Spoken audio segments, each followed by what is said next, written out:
चक number L7/11 रावाला में सालाना मेले के मौका पर एक तगड़ा इंटरनेशनल लेवल का कबड्डी मैच हुआ, जिसमें पप्पू जट कबड्डी क्लब साहिवाल का मुकाबला लाला उबैदुल्ला कबड्डी क्लब फैसलाबाद से हुआ, जिसमें पप्पू जट कबड्डी क्लब ने बड़े मुकाबले के बाद मैच जीत लिया।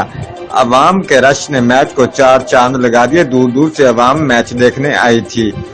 चौधरी नवाज गुजर रहनुमा पाकिस्तान मुस्लिम लीग नून चीचावतनी और हाजी तारक महमूद मेहमान खुसूसी थे।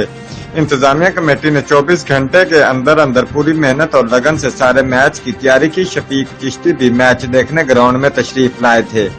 इंतजामिया कमेटी में आसफ जलंधरी, अजहर सिंधु पंजाब पुलिस, शहबाज अहमद सिंधु, अकरम पटवारी, मुस्तफा चद्दड़, आमिर मुगल, नदीम सिंधु, मोइन सिंधु, राव अंजम, जवेद अराइन, शहजाद सिंधु शामिल थे।